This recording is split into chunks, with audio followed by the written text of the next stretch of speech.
Bah, je pense que plus c'est petit, plus c'est mignon. Il y a l'exemple de Prince. 1m30, ça doit être dur à assumer. Ils sont comme moi, quoi. Mais puis ils assument leur petitesse et de plus, ils sont intelligents.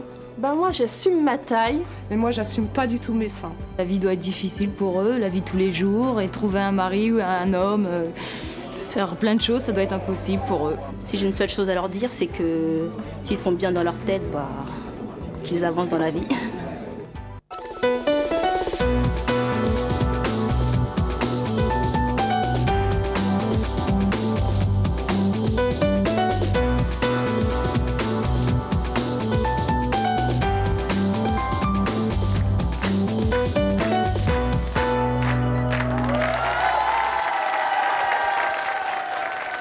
Bonjour à tous, aujourd'hui nous allons recevoir Stéphanie et Didier. Stéphanie mesure 1m23, Didier 1m10. Nos deux invités assument parfaitement leur petite taille et c'est leur choix. Ils ont aussi une autre particularité, ils ont une joie de vivre exemplaire et vous allez voir, elle est très communicative et ça aussi c'est leur choix. Nous recevrons également dans cette émission Manuel. Manuel participait il y a 9 ans au lancer de nains. Il viendra nous expliquer son choix de l'époque et nous dire combien il regrette aujourd'hui de ne plus pouvoir participer à cette activité très controversée. Mais je vous demande tout d'abord d'accueillir très chaleureusement nos deux premiers invités, Stéphanie et Didier.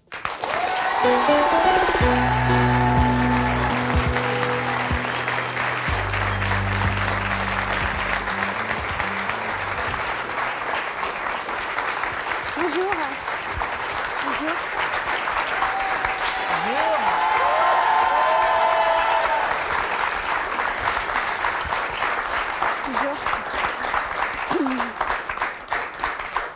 Stéphanie, bonjour. Bonjour. Vous avez 29 ans, vous êtes célibataire, vous êtes comédienne.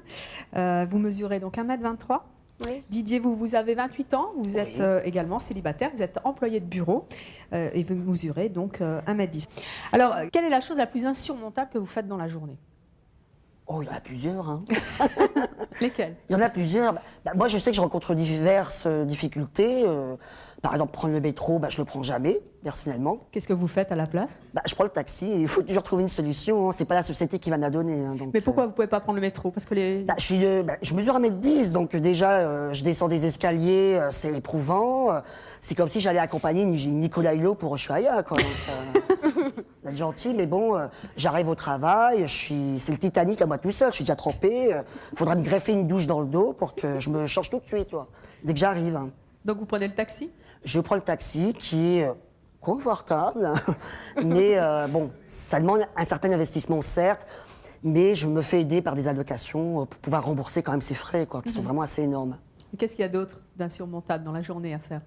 Par exemple, aller chercher aussi de l'argent dans un distributeur automatique, je me vois mal dire à quelqu'un, tiens, tu peux m'aider à faire mon code, il va être content, le mec. Et là, tout le monde, moi, je vais le faire. Alors là, comment vous faites? La solution que j'ai trouvée, moi, personnellement, c'est avec mon livret A, mon compte chèque, je vais au guichet comme tout le monde, je fais la queue et je demande du liquide en échange. Alors, quelque part, effectivement, je suis obligé de faire des réserves, quoi. N'allez pas croire que je suis riche, hein. Non. Donc, voilà, quoi. Et vous, Stéphanie, il y a des choses insurmontables que vous faites dans la journée? Moi, ce qui m'est que vous ne faites pas? Ce qui m'est difficile, c'est faire les courses. Par exemple, quand je dois... Parce qu'en fait, je me fais livrer. Mais en même temps, quand je remplis mon caddie, déjà le caddie, il m'arrive là, je suis là comme ça. Et puis quand je fais les courses, ça me dépasse. Donc c'est un peu lourd. C'est vraiment la difficulté que je rencontre parce que Bon, puis sinon, pour accéder par exemple à des produits qui sont très très hauts, quand il n'y a personne dans le rayon, j'essaie de me débrouiller, alors je grimpe. Donc on a toujours des solutions. Non, moi, il y a une chose qui m'énerve, c'est que je suis un peu comme Stéphanie, il y a des courses et vous avez vu quand même, j'ai quand même une certaine musculature. Hein. Mais pas mal, hein. Merci chérie. Vous l'entretenez, votre musculature? Pardon? Vous l'entretenez? Oui, avec les courses. Non, mais franchement, ça Vous, sert à le moi avec caddie, les vous y courses. allez Bah oui, j'en fais comme tout le monde. Mais heureusement, je suis quand même aidée par quand même des amis, par des voisins qui m'aident à faire de temps en temps mes courses, donc en voiture pour les grosses courses. Mais c'est vrai que les petites, pour aller chercher de la viande, bah, j'ai quand même 3-4 sacs au bout des bras, quoi. Donc, et effectivement, je suis un peu comme Stéphanie pour demander une boîte de conserve en hauteur. Malheureusement, je suis près des grosses boîtes de conserve, mais pas des petites. Et donc, je suis obligée de demander à une personne. Moi, je vous la bouche, hein, je demande toujours. Je me gêne pas. Comment sont les gens avec vous, justement, quand vous leur Il y demandez? en a qui sont très réceptifs, donc bien réceptifs. Et il y en a qui me demandent si je suis pas un extraterrestre, quoi, parce qu'ils me regardent, mais qu'est-ce qu'il me veut, quoi. Ça arrive. Ils sont rares, heureusement. Et alors, comment vous répondez? Bah, c'est pas grave, j'ai cherché quelqu'un d'autre. Vous voulez que je vous dise? J'ai dit, bah écoute, repars d'où tu viens, donc merci quand même. Oui, bonjour, je Bonjour. m'appelle Abby. Bonjour, Je Abby. voulais savoir, dans la vie de tous les jours, est-ce que vous ressentiez un gêne par rapport au regard des autres dans la rue, dans les magasins si Bah, ça tu sais, pose un problème? quand t'es enfant, t'as ce regard quand même, tu vois, parce que le monde des enfants, c'est la franchise, la cruauté, c'est les grossièretés, c'est des insultes, c'est des pseudonymes, tu vois, c'est le petit nain, machin, ou le méchant nain, ou machin. Bon. C'est un mot que vous refusez? Moi, personnellement, j'accepte les deux. Donc, Oui. jeune homme de petite taille ou nain, personnellement, Tout dépend de comment c'est formulé et qui déjà, le dit. déjà, c'est Parce vrai. que, de toute façon, quand on lit dans le dictionnaire, nain, c'est synonyme, enfin, la définition, c'est en dessous d'1m30. Donc c'est clair qu'on fait partie de cette catégorie d'individus. Mais en même temps, donc, le mot nain n'est pas péjoratif, mais en même temps, on est d'abord des personnes. Moi, je préfère qu'on me montre du doigt, ou quand on veut me montrer du doigt, qu'on dit « tiens, une petite femme », je préfère qu'on me dise « tiens, une petite femme », plutôt qu'on dise « oh, regarde la naine ». Ou moi, je Vous voyez, corrige les gens différent. aussi quand ils disent petit nain, donc je leur dis ah, pléonasme. Donc je leur donne un petit cours de français. Pléonasme, ah oui. Non, mais en Voilà, plus, quoi. bon, puis ce qui est bien, je pense, ça arrive à un moment aussi d'avoir de l'humour. L'humour sur soi. À la rigueur, ce qu'on fait souvent, Stéphanie et moi, parce qu'on se ressemble un peu, je sais pas si vous avez remarqué, mais en fait, ce qu'on fait aux gens, c'est qu'on essaie de les réveiller un peu leur conscience, comme de leur dire attendez, vous n'êtes pas tout seuls, les gars, là. On n'est pas des extraterrestres, on est comme vous. Et je récupérerais même un truc qui est joli à entendre. On a 2 yeux pour regarder, 2 oreilles pour écouter, un nez pour respirer, une bouche pour parler et un cœur pour aimer, quoi.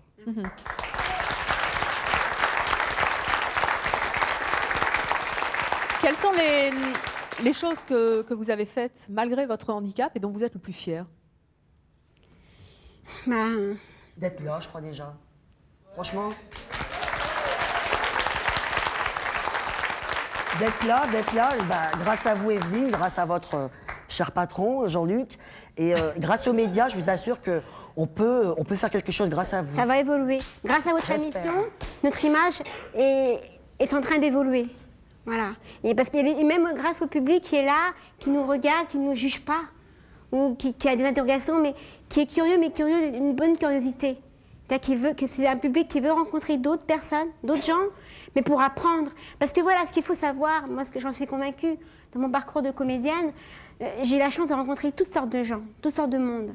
Et ça fait partie de la culture, ça fait partie de la richesse que l'on a en nous, entre nous, de rencontrer toutes sortes de gens qui ont des religions différentes, qui ont des parcours différents, qui sont petits, qui sont très grands, qui sont même très gros. gros. Mais c'est intéressant. Et moi, je crois en ça. Je crois en la culture, je crois en l'humain, je crois en la diversité, et je crois en nous tous. De toute façon, à nous tous, on fait Et je pense que ce qui est formidable, c'est que justement qu'il y ait des émissions qui existent comme la vôtre, on a le droit à la parole, on a le droit d'exister, il n'y a pas de tabou, et on est tous là pour dire, on existe. Donc prenez-nous comme nous sommes, nous on vous aime comme vous êtes, aimez-nous comme nous sommes.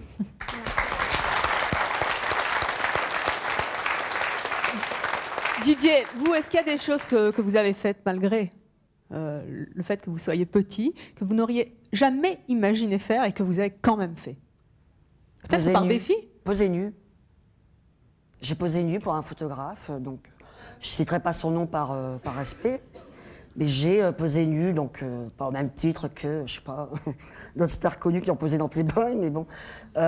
J'ai posé nu et quelque part, c'est un travail sur soi, je trouve. Au départ, j'étais très sceptique, parce que je me disais, moi, poser nu, attends. Et c'est carrément une thérapie sur soi, quoi. C'est vraiment une thérapie. J'ai appris à ce moment-là à accepter mon corps, mais vraiment mon corps. Puis en plus, quand on est nu, c'est le corps intime, quoi. Le mec, il m'a photographié, il m'a vu partout, quoi. Il a tout vu, hein, donc... Ouais, non, il a quand même... Mais c'est un travail déjà sur soi, puis grâce à lui, il m'a permis justement d'apprendre mon corps, quoi. La preuve, vous voyez, j'ai un t-shirt transparent, maintenant je le montre. Avec de beaux piercings. Vous avez vu, vous aimez?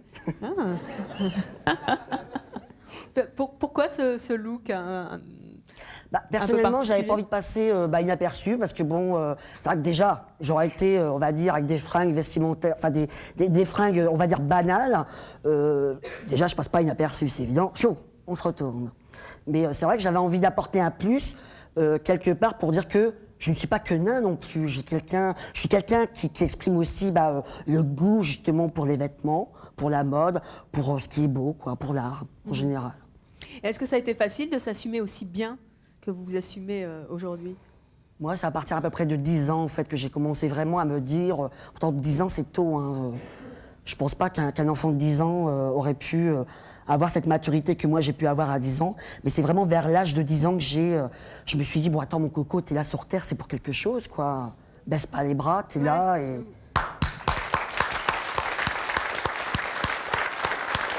Et vous, Stéphanie? Moi, où j'ai pris conscience de ma différence, c'est aussi dans ces eaux-là, vers 10 ans, 12-15 ans. La période la plus difficile de ma vie, c'est bien sûr l'adolescence. Déjà, je pense qu'elle est difficile pour chacun d'entre vous. Mais moi, en plus, quand on est différent, c'est vrai qu'il faut assumer cette différence et de se dire, est-ce que je vais arriver plus tard à trouver un métier? Est-ce que je vais vivre une vie normale? Enfin, on se pose un tas de questions.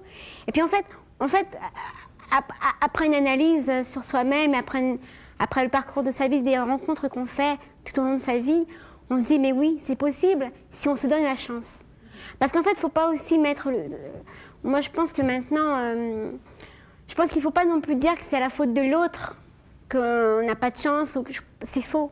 C'est faux. Je pense qu'il faut donner confiance à celui qui nous regarde, lui donner un regard positif sur nous-mêmes. Et là, ça va, quoi. Il n'y a pas de problème. Moi, je sais que quand je suis positive, quand je suis bien dans ma peau, quand j'ai la pêche, que je me dis, allez, ma fille, vas-y, et tout, je transmets cette générosité que j'ai en moi, cette envie, cette énergie. Les gens, ils veulent, et voilà.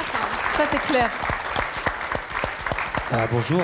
Bonjour. Je voudrais simplement vous poser une petite question. Quand vous connaissez les progrès de la médecine dans la génétique et tout, si par exemple aujourd'hui vous auriez la possibilité de requérir une taille normale, est-ce que vous requéreriez votre taille normale ou vous resteriez tel quel parce que Dame Nature vous a fait tel quel? Moi, personnellement, je suis un peu contre. Enfin, moi, je vous donne mon point de vue. Hein, je peux parler que de moi, de toute façon. Moi, je suis un peu contre parce que, bon... de toute façon, déjà, médicalement, on va dire plutôt que les seuls progrès, c'est de gagner 20 cm. Et 20 cm, pourquoi? Pour intéresser la société? Moi, je m'en fous. J'ai envie qu'on m'accepte tel que je suis, quoi. Tout à fait. Alors, nous allons maintenant accueillir votre meilleure amie, Stéphanie. Elle s'appelle Sophie et je vous demande de l'applaudir.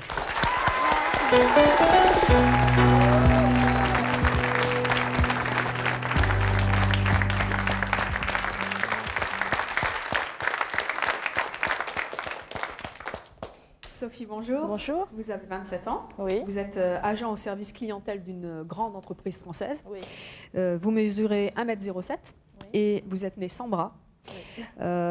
Vous avez le choix de porter des prothèses.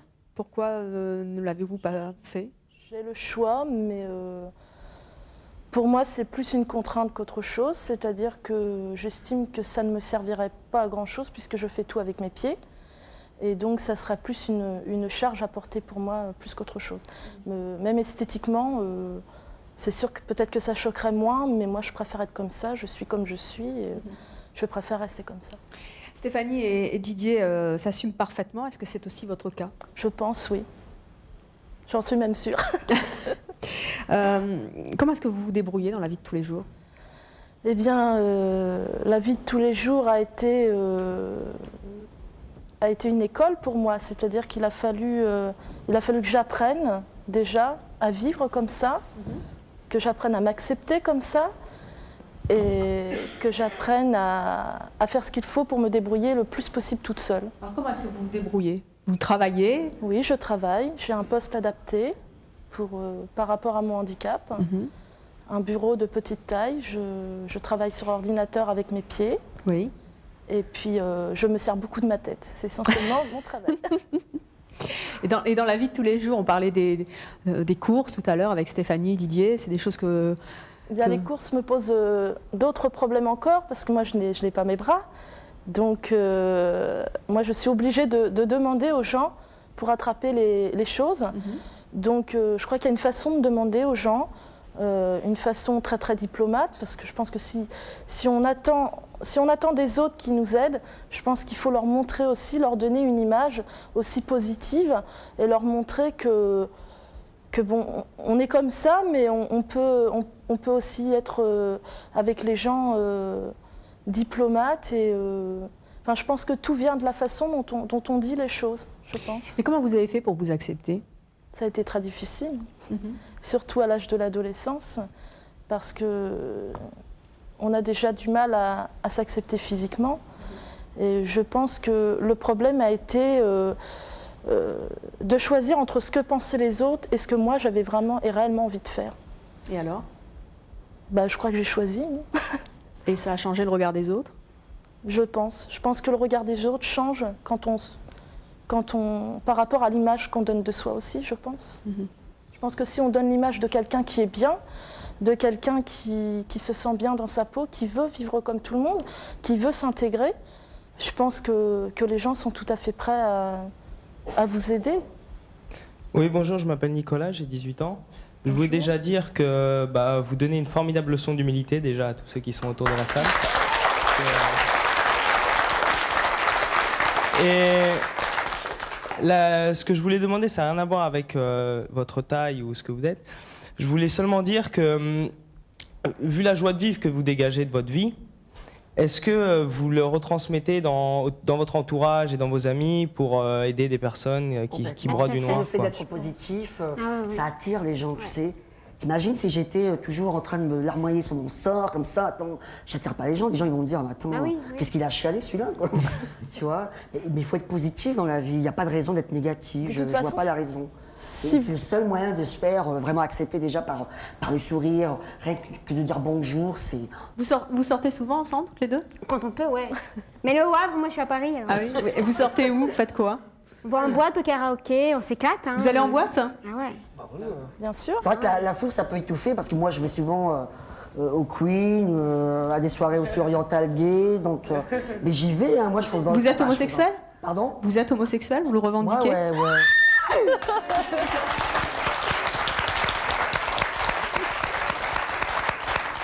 Moi, j'assume complètement les deux. J'assume complètement ma petite taille et puis mon homosexualité, mais jusqu'au bout des ongles. Donc voilà. Voilà. Ouais.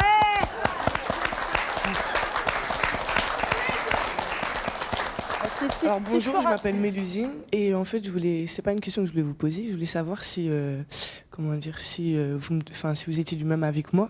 En fait, moi ce que je pense c'est que vous êtes de petite taille, d'accord, mais je pense que y a certaines personnes qui vont le voir comme un truc que vous avez en moins.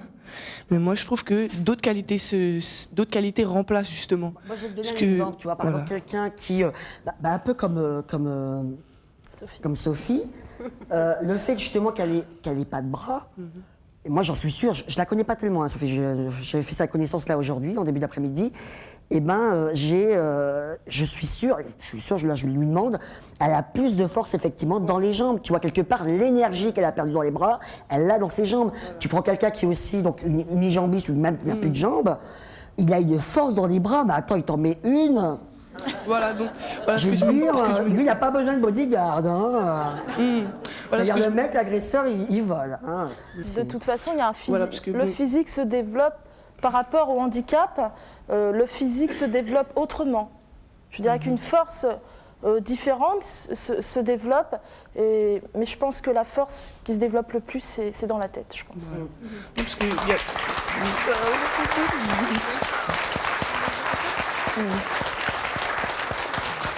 Voilà, parce que je voulais dire que les gens, soi-disant de taille normale, bon, entre guillemets, je trouve qu'ils se trouvent plus de problèmes qu'ils devraient voilà, C'est se vrai qu'il y en a qui provoquer sont pas eux-mêmes. finis. Moi, je suis voilà. pas fini physiquement, mais il y en a qui sont pas finis là-dedans. Voilà.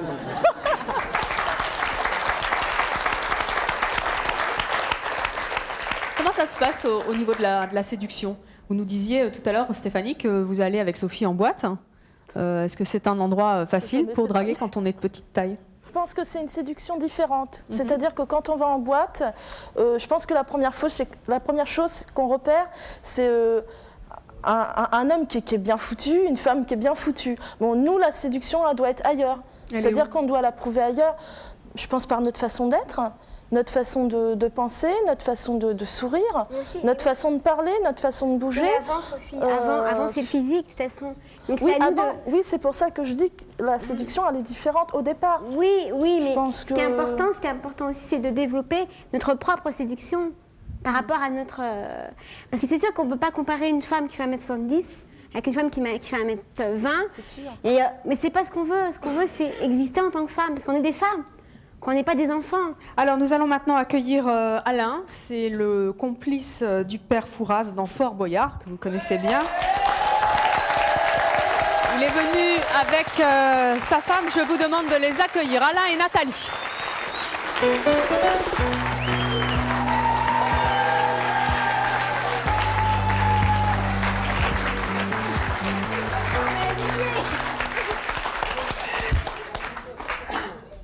Alain, bonjour. Bonjour. Vous avez 45 ans. Vous Oui, mesurez... malheureusement.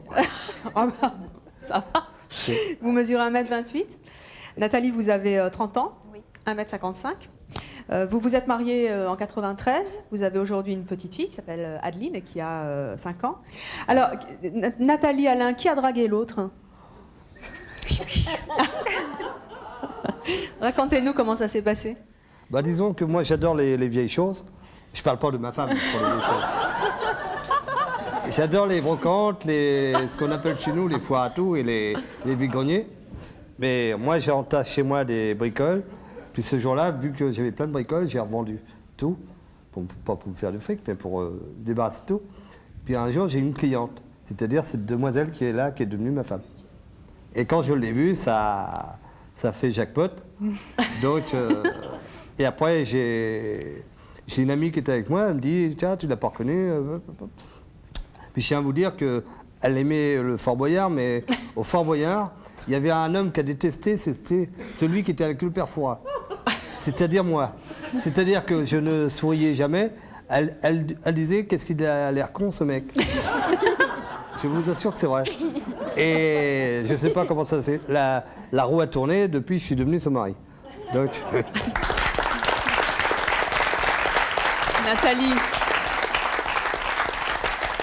Nathalie, qu'est-ce qui vous a fait changer d'avis? Qu'est-ce qui vous a séduit chez Alain? Le but, surtout, bon, il était un peu mon confident. Il aimait bien parler, tout ça. Donc, et puis son humour aussi. Et très gentil, quoi. Et comment a réagi votre entourage? Au début, c'était très dur. C'est comment les gens, bon bah, il y avait une, c'était pas très. Qu'est-ce qu'on vous disait? C'était vos amis, vos parents? Non, c'était plutôt les gens. Les voisins? Des gens que qu'on connaissait pas, quoi, qu'on voyait de temps en temps, mais c'est tout, quoi. Ils n'étaient pas d'accord. Pour eux, c'était il fallait que je me marie avec une personne normale, quoi, une taille normale. Non. Dis que je suis pas normal. Une taille normale, je veux dire. Et qu'est-ce que vous avez comment vous répondiez? Comment vous réagissiez? De toute façon, je faisais. C'était moi qui avais décidé, quoi. Puis l'amour. Bonjour, je m'appelle Mustapha et je voudrais vous poser une question qui est est-ce que quand par exemple, il y a quelqu'un qui est une personne de petite taille et quelqu'un qui est une personne de grande taille normale, est-ce que c'est obligé que quand ils ont un enfant, ils soient petits et de petite taille? Tout dépend, ça dépend. Qu'est-ce qu'il répond? Attends, c'est 50-50, quoi. 50-50. 70% de risque. Oui, il y a toujours des risques. Hein. Tout dépend de la maladie. Hein. Enfin, tout dépend de... Pas du nanisme, parce qu'il y en a tellement différents, donc déjà ça. Oui, il y a toujours des risques, mais on sait que les risques qu'on porte, puis on sait ce qui peut nous attendre. Moi, j'ai changé de gynécologue parce que ce monsieur était contre nous. Il voulait que ma femme avorte, c'est-à-dire qu'il lui a dit, vous savez, vous pensez à l'enfant, etc., etc. Et moi, je lui ai répondu, excusez-moi, sans me moquer de moi et des autres, je suis assez grand pour ce que j'ai à faire. L'autre, puis on a décidé de ce qu'on voulait, nous. On est grands, donc. Alors Alain, vous travaillez dans cette émission de France 2 que nous avons citée. Est-ce que c'est facile de trouver du travail quand on est de petite taille? Oui et non, disons qu'on a... Hein, disons qu'en fait, moi j'ai remarqué souvent dans le milieu artistique, parce que bon, je suis quand même un peu comme Stéphanie. Moi, regarde, je suis employé de bureau parce que c'est alimentaire, il faut bien que je vive, hein. Je mange. Hein. Et c'est vrai que dans le milieu artistique, on nous appelle souvent pour faire la même chose, c'est-à-dire le nain de jardin, l'un des 7 nains de Blanche-Neige et les 7 nains, le bouffon du roi. Qu'on nous donne un peu autre chose, quoi. Moi, je peux dire je ne demande pas le rôle du jeune premier, mais qu'on nous donne un peu autre chose que les producteurs s'ouvrent, quoi. Voilà. C'est vrai, on est maintenant dans l'an 2000, il est temps que... que ça évolue, que notre image elle évolue. Et justement, est-ce qu'on est pris au sérieux quand on est de petite taille aujourd'hui? Ça dépend qui. Tout dépend chez certains oui, chez certains non. Celui qui décèle qu'on a une personnalité qui dit ah mais oui mais elle est adulte. Elle est adulte. Voilà. Et mais celui qui s'arrête uniquement à la petite taille, parce que le problème de la petite taille, c'est aussi des fois où la personne pense que vous êtes fragile, ou on a envie de vous protéger, ou un enfant. Donc des fois, il aura une attitude d'enfant. Moi, des fois, quand je traverse, des fois, quand je fais un passage pour piéton. non, mais des fois, quand je traverse la rue, par exemple. Alors, moi, j'ai la cagoule, enfin, pas la cagoule, mais... La capuche. J'ai la capuche. C'est mieux. J'ai la cagoule. Il y a la cagoule, hein. C'est pas terrible. Ouais, c'est vrai. Ouais, mais... C'est pas très tendance. Hein.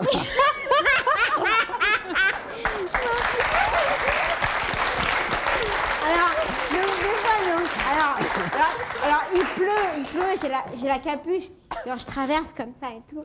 Et puis, mais la petite fille, attention, il y a la voiture. Puis après, la personne, elle me regarde, et puis elle voit, mais, pardon. Et la personne, elle est gênée, parce qu'elle voit en face que c'est un adulte.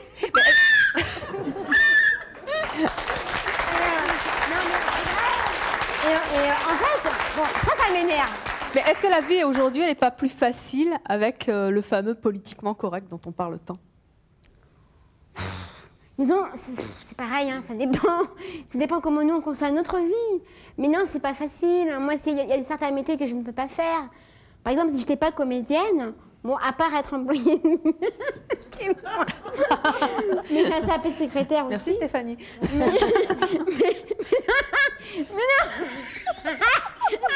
Non, mais c'est vrai, ce que je veux dire, c'est que c'est vachement difficile. Non, moi, personnellement, je sais que récemment, et sans citer de nom, bien sûr, j'ai eu une proposition artistique qui était vachement intéressante. C'est-à-dire que j'ai eu une proposition, en fait, pour poser dans un magazine de mode. Habillée, cette fois? Oui, habillée.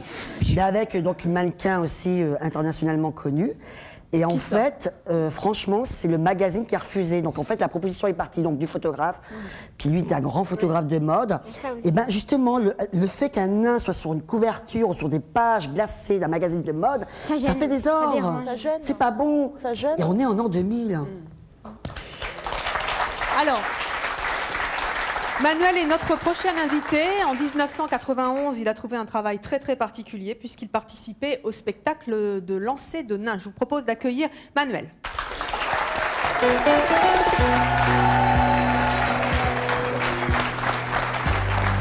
Bonjour Manuel, vous avez 32 ans. Est-ce que vous comprenez que le lancer de nains est autant choqué? Oui, bon, c'est sûr que ça choque certaines personnes. Mais bon, moi, ça ne me choque pas, sinon je ne l'aurais pas fait. Hein. Alors, vous nous expliquerez dans quelques instants pourquoi vous avez, à l'époque, accepté cet emploi et pourquoi vous regrettez aujourd'hui de ne plus le faire. Mais avant cela, vous le savez, comme chaque jour, nos appels à témoins. Et écoutez bien, c'est peut-être aussi votre choix.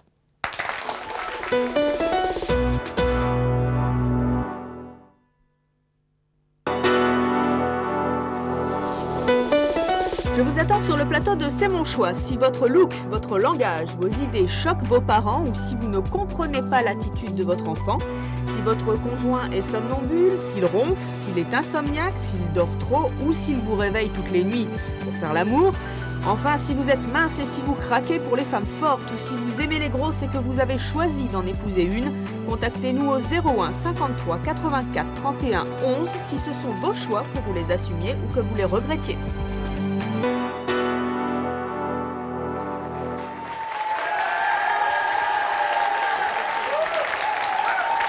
Nous retrouvons Manuel, il y a 9 ans, il a accepté un emploi dans les spectacles de lancer de nains. Manuel, comment est-ce que vous en êtes arrivé à participer à ce spectacle qui a été très très controversé?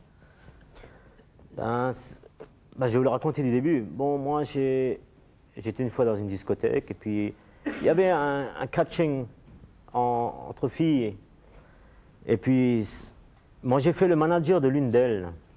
Puis bon, j'ai tellement déconné sur la scène que le gars, à la fin du spectacle, il vient me voir, il me fait, vous travaillez en ce moment? J'ai fait, non, je vais faire un spécial. Il m'a fait, écoutez, on a peut-être quelque chose pour vous. Et puis bon, sur ce, moi j'y croyais pas trop, je me suis dit, ouais, il me raconte des sottises. Puis bon, au bout de quelques mois, je l'ai nouveau reçu au téléphone et puis il m'a dit, écoute, mon patron, il aimerait bien te voir pour discuter un petit peu de ce qu'on peut faire. Puis là, il m'a proposé ça. Il vous a proposé quoi exactement? C'est un spectacle qui a été copié aux États-Unis. Et bon, alors lui, ça lui a fait un flash, mais bon, il n'arrivait pas à trouver la personne de petite taille, vu qu'il y en a beaucoup qui sont contre. Mais bon... Donc en quoi est-ce que ça consistait exactement? C'est de prendre un petit bonhomme comme moi, de l'habiller comme un footballeur américain et de le jeter sur un tapis le plus loin possible. Pourquoi est-ce que vous avez accepté? Parce que j'avais pas d'argent. On n'arrivait pas à me caser dans la société. Bon, alors j'étais obligé de me démerder tout seul, quoi. Puis bon, ils m'ont proposé. Bon, j'ai longuement hésité, mais bon, sur le coup, je me suis dit, bon, si on risque rien, on n'arrive à rien, quoi. Mais c'était pas dangereux? Mais non, mais il y a aucun danger sur ce truc-là. Je veux dire, tout a été calculé, tout a été... Non, le danger ne peut pas être. Pas Stéphanie, possible. Didier, vous auriez... Ça va pas, là? Non, déjà, moi, on me lance, on me casse, on me ramasse la petite cuillère. Donc, déjà, c'est impossible. Non, et puis même pour le principe. En même temps, je respecte le choix d'Emmanuel qui a fait ça pour gagner sa vie. C'est un choix, c'est son choix. Mais c'est clair que moi, je ne suis pas pour ça parce que je pense pour ma part, c'est déjà pas valorisant pour notre image. Et puis comme on disait avec Sophie, nous on préfère... on aime bien s'envoyer en l'air. On aime bien s'envoyer en l'air, mais se faire lancer, non.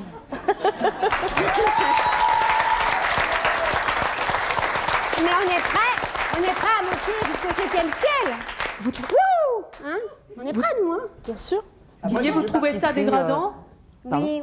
Vous trouvez que ce spectacle était dégradant? Enfin, moi, j'ai des partis pris, c'est-à-dire autant je suis un peu comme Stéphanie. Bon, c'est vrai qu'Emmanuel, on lui a proposé ça, il était au Chaume-du. C'est vrai que c'est tentant, quoi. Bon, certainement qu'il y avait un bon cachet, en fait, au bout de chaque show.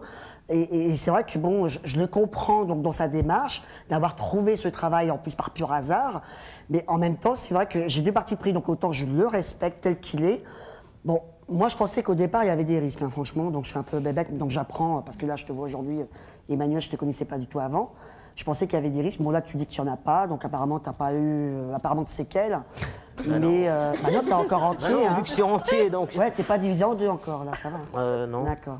Mais c'est vrai que bon, je suis un peu comme Stéphanie. Moi, personnellement, j'aurais pas fait ça non plus, tu vois. Moi, j'ai fait ce genre de choses parce que j'en avais marre de rester où j'étais. Personne ne m'aidait, c'était la galère, j'avais pas de thunes et tout. C'était... Les parents, c'est bien beau, mais on peut pas toujours être à leur botte, quoi. Je veux dire... Moi, on m'a jamais rien proposé. Alors moi, on m'a proposé un truc comme ça. Je suis allé là au casse-pipe. Je me suis dit, ça marche ou ça marche pas. Bon, il y a eu des polémiques là-dessus avec les médias et tout, bon, avec les ministères et tout. Bon, j'en suis encore pas sorti, hein, ça fait 9 ans que ça traîne. Bon. Alors, le spectacle a été interdit en 1994 par le Conseil d'État. Depuis, qu'est-ce que vous faites? Ben, rien. Je suis retombé à la case 0. Vous n'avez jamais retrouvé de travail? Ben non.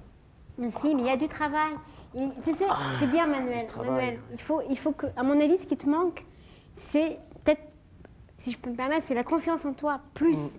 Parce que tu es un beau garçon, tu as plein de qualités en toi, et tu peux travailler dans le milieu du spectacle, du théâtre, qui est beaucoup plus noble que de se faire lancer. Passe par la création aussi. Tu as ta place comme tout autre. Il faut simplement... D'accord. Sauf que bon, moins pour l'instant. Il faut que tu y croives. Il faut que tu t'imposes. On a chacun un potentiel. Simplement, il faut le connaître, il faut savoir le développer, et après, il faut savoir s'imposer. Puis connaître ses limites, parce que moi, je trouve que dans ce genre de truc, tu as dépassé tes limites et c'est pas bon, quoi. Je m'appelle Nathalie, bonjour, je mesure 1m26 et je voulais juste donner une petite note, une réponse optimiste, surtout aux questions que Didier et Stéphanie posent à Manuel. C'est que du haut de mes 1m26, je suis enseignante dans la fonction publique. Je m'occupe, donc j'ai une classe comme n'importe quel enseignant, d'enfants qui ont entre 7 et 8 ans, donc qui sont à peu près de la même taille que moi. Et ça fait du bien à la dignité d'avoir pu, parce que bon, c'était un combat, d'avoir pu, au jour d'aujourd'hui, se faire accepter dans la fonction publique comme ça, quoi. Et donc, vous avez un message pour Manuel? C'est vrai que moi, bon, j'ai le cœur qui bat à 100 à l'heure quand j'entends ce genre de propositions, mais en même temps, bon, c'était peut-être pas évident non plus de faire ce choix. Mais à choisir entre l'argent et la dignité, je sais pas, c'est un peu ça qui me... Manuel, est-ce que ça vous fait du mal de ne pas avoir été compris? Ben, du mal, non, mais bon, chacun a son opinion, quoi. Moi, je l'ai fait, bon, je regrette rien, sinon je ne l'aurais pas fait. Mais vous savez, quand vous êtes à la maison, quand vous êtes au crochet de vos parents, quand vous ne proposez rien, vous n'avez pas le choix de faire ça, même si ça aurait été autre chose. Il y a des choses encore plus dégradantes que ce que moi j'ai fait, mais bon, c'est pas le même sujet. Tu as cherché, toi, justement, dans le milieu du travail, à essayer de voir ce qui pouvait se faire pour toi, quoi. Toi, est-ce que tu allais de l'avant, vraiment te chercher à rentrer par la porte de la NPE et de voir ce que tu pouvais faire? La NPE, que ce soit dans le milieu du spectacle ou autre, administratif, ou comme Nathalie, institutrice, ou des formations avant, naturellement. Mais, Moi, je passe 4 jours par semaine à la NPE. Alors, bon, on est de petite taille, c'est vrai que c'est dur, on ne pourra pas te foutre derrière une machine, ou derrière ci, ou derrière ça, c'est déjà pas possible, quoi. On peut faire d'autres choses, il faut compenser. Parce que les difficultés qu'on a, on peut les compenser comme atout. C'est qu'en fait, il ne faut pas se vivre comme un handicap. Il faut se vivre, il faut compenser, Moi, il y a des choses que j'aurais peut-être aimé faire. Bon, par exemple, je vais faire... Pour te répondre un peu à toi, on m'a proposé une fois de défiler au Carré du Louvre. Donc je me suis dit, on m'appelle, pour un couturier? Comment? Pour un grand couturier? Oui, très grand couturier. Ça m'a été proposé, je me suis dit, génial. Moi, mon objectif, pardon, chaque fois je touche mon micro, excusez-moi. Moi, mon objectif, c'est forcément pas qu'on me compare aux autres mannequins, mais moi, ce que je voulais arriver, c'est à faire sortir l'image de la petite femme. Et pourquoi pas dans les défilés de mode. Même si on n'est pas nombreux, mais on existe quand même.